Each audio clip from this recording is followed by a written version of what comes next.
Box Up TV, get ready to rumble, rumble, rumble. Let's look at the fight between Fury and a southpaw, Otto Wallin. Why Fury doesn't want a highly technical and top-notch southpaw like OLEKSANDR USYK. Because Fury has tasted a southpaw and he knows just what it means. Now look at Fury's lead hand. This southpaw guy bobs his head and Fury's lead hand is not doing the job he expected, as he did in the case of Wilder. Look at Fury brings his lead hand. Wallin bobs away from him. Look at Fury's lead hand again. He bobs again. Fury backs up again because Otto Wallin would bring that shot. Look at Fury misses again because of this guy's good head movement. And a southpaw is a strange fighter to an orthodox, because Fury getting power shot from the right is unused to it. This hand is meant for counter, for shots, not for blockage. Look at Fury's trying to block with that same hand, thereby rendering him useless. His weapon is now a shield, so Fury isn't used to. Look at Wallin trying to aim at Fury from his right, and he has a very good head movement. He misses. Otto Wallin has a top-notch head movement. Now Otto Wallin makes a mistake here by inviting Fury with his own power shot, thereby becoming open and vulnerable. Fury lands his own power shot and he succeeds right there. Look at Fury, so uncomfortable coming from that left. The left jab and shots of Otto Wallin is a big threat, because Fury needs that hand to throw his own shot, but then that's where that dangerous power shot is going to be coming from. So you're going to be seeing Fury's power hand blocking all the time, because he doesn't want to get caught by Otto Wallin's left hand. So Fury is uncomfortable. You see, he pushes Wallin away and always backing off. And then his own lead hand that could do a nice job would now look at that left hook that Fury is running from. That was what caused that injury right there. Because when Fury wants to engage his own right hand, he's not used to blocking with his right hand. He engages with it, but now he has to be blocking with it, and so the blockage isn't good enough, and he got what he has been scared of. His fear came right to him, and that was how Fury had the cut. Look at blood all over Fury's body. So it's dangerous fighting a southpaw, and a technical one at that. Look at what Fury is running from. Those left shots. He's not used to it. His right hand is engaged in a battle, not for shield. But now he has to use it as shield because he's fighting a southpaw. Look at that. He has to run away. He has to move away. Look at Fury's lead hand not doing the right job. And look at the counter from Wallin. Fury backs off again. He retreats again. Fury is now aware of that left shot. Look at the head movement pays off. Wallin uses his own lead hand. Look at Fury, misses again, and Waris counter to the body. Wallin counters to the body, and then they grab. Fury uses lead hand again. He misses because Otto Wallin bobs. Otto Wallin bobs again and then counters. Look at the counter to Fury's head. Fury has to take a bow because he really doesn't know what to do. Now look at another counter. So each time Fury throws that lead hand the way he did in the case of Wilder, all he gets is counter to the head, counter to the body, and he's against the ropes.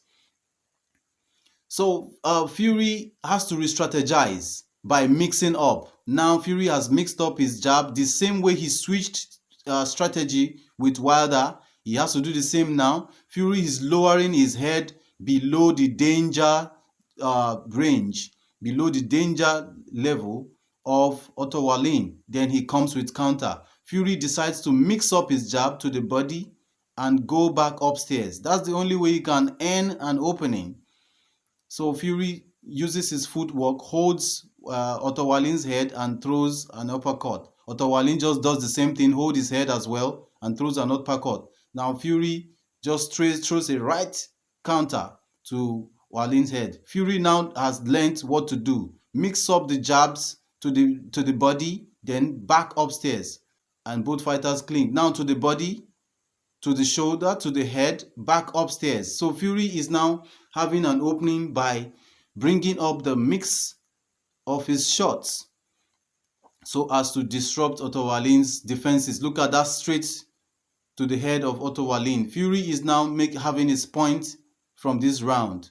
Wallin is now meant to be parrying Fury's shots. A big mistake he ought not to make. Now Fury lowers his head below Wallin's power shot.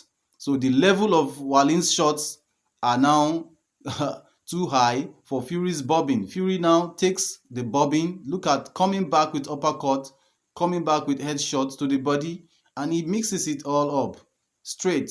Fury scores points since the moment he changed strategy. Fury changed the strategy to bobbing below the level of Otto Wallin's power shots. Fury switched to southpaw. Look at Fury. He has switched from bobbing. He changes his stance. Look at Fury clings up Otto Wallin's blockage with his right hand instead of left, now coming with the left hook as a southpaw. So Wallin now is confused, doesn't really know where to expect that power shot from, whether from left or from right. Then he becomes static and vulnerable. Fury mixes up his shot to the body and to the head, and then he takes advantage of, look at that.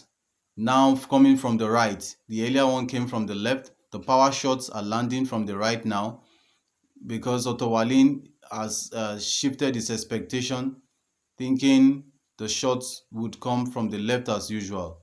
But now he has readapted that the shots are probably coming from the right. Fury now brings it from the left again, bobs from Wallin's power shot. So bobbing pays off. Fury has now adopted that bobbing that gives him the advantage. They both cling. Fury pushes him off because he has an intention. He goes straight to the head, and Otto Wallin seems to have recessed in terms of footwork and head movement. He is just so desperate, over ambitious, trying to finish up Fury. Fury comes again with an uppercut from the left, and that swabs Otto Wallin far away from him.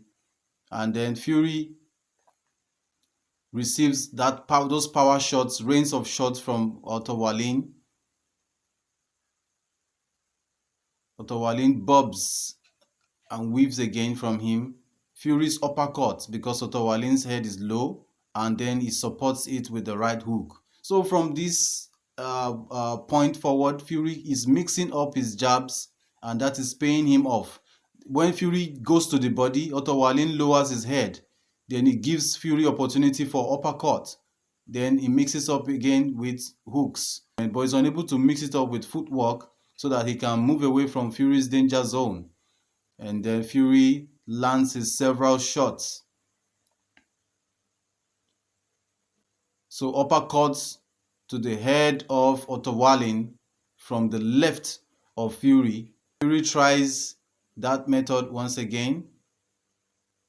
Otto Wallin makes another mistake again by throwing his own power shot first. Instead of it to be a backup, then he became open and vulnerable to Fury's shot. Fury holds his head and gives him an uppercut, putting the head in one place again and giving him yet another uppercut again with the left, backing it up with the right.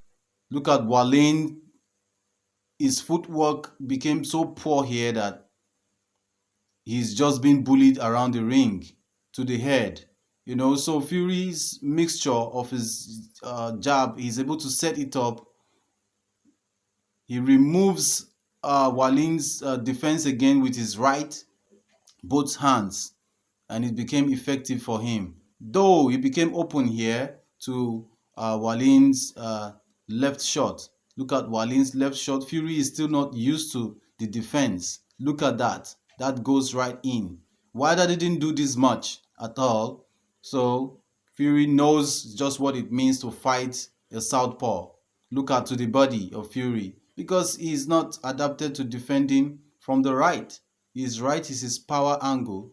And look at that shot to Fury's head.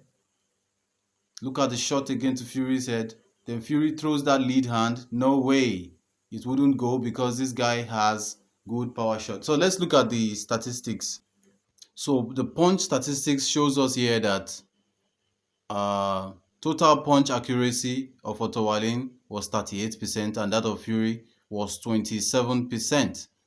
And the jabs were 50% for Otto Wallin and Tyson Fury was 35%. So irrespective of the result, we could see that the core statistics of this fight kind of favors Otto Wallin because of these techniques he has used and the advantage of southpaw to him.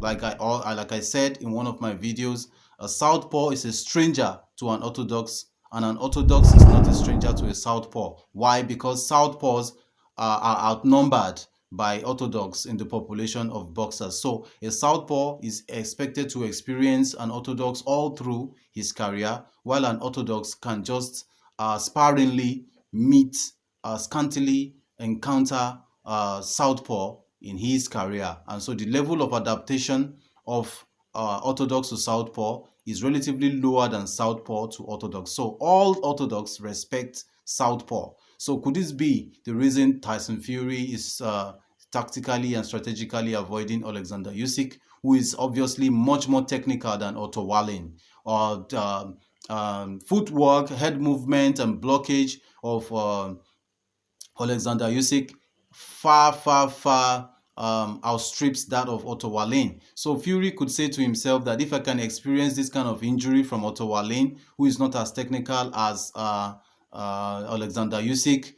then I think Usyk is going to bring much more threat. And so this might just be the reason behind the avoidance of this fight. So let's hope the fight still happens all the same because of the pressure being put on Fury regularly by boxing analysts. And then we will continue to do what we can do to convince Tyson Fury to come on board with OLEKSANDR USYK. If you are new to this channel, Box Up TV, you're welcome. Kindly do well to hit the subscribe button and turn on the notification icon. If you are a returning subscriber, thank you very much for supporting this channel, and it's bye for now.